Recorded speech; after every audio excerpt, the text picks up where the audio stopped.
यह अवतार तब हुआ था जब ब्रह्मा के पुत्र दक्ष ने यज्ञ का आयोजन किया, लेकिन भगवान शिव को उसमें नहीं बुलाया, जबकि दक्ष की पुत्री सती का विवाह शिव के साथ हुआ था। यज्ञ की बात होने पर सती ने वहां चलने को कहा, लेकिन शिव ने बिना आमंत्रण जाने से मना कर दिया। फिर भी सती जिद करके अकेली वहां चली गई उसके पिता के घर।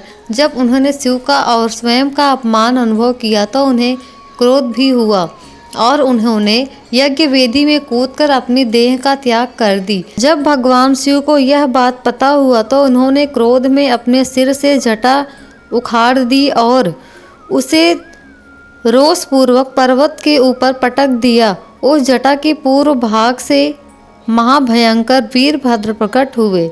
शास्त्रों में भी इसका उल्लेख है। कुद्रः सुपुष्टपुटः सह धैर्यधूर्तिष्ठा तण्डिवहिस्र टोड्ग्रो शुचिम् उत्कृष्टः रुद्रः सस्यो तिथो हसन गंभीरनादो विसर्जनं तां भुवि ततोतिकाय सुनुवा स्पृंदाव्युं श्रीमद्भागवत। अर्थात सती के प्राण त्यागने से दुखी भगवान शिव ने उग्र रूप धारण कर क्रोध में अपने होठ चबाते हुए अपनी एक जटा उखाड़ ली, जो बिजली और आग की लपट के समान दीप्त हो रही थी।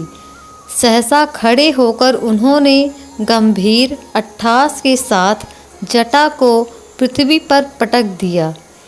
इसी से महाभयंकर वीरभद्र प्रकट हुए।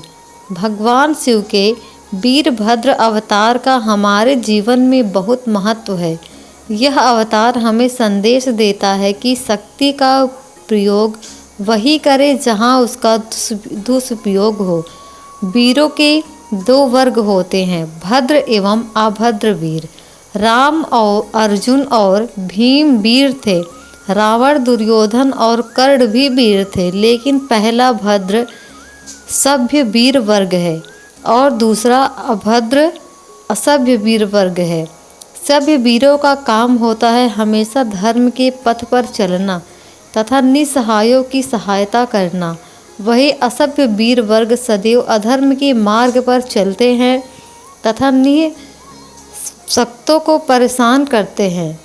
भद्र का अर्थ होता है कल्याणकारी, अतः वीरता के साथ भद्रता की अनिवार्यता इस अवतार से प्रतिपादित होती है।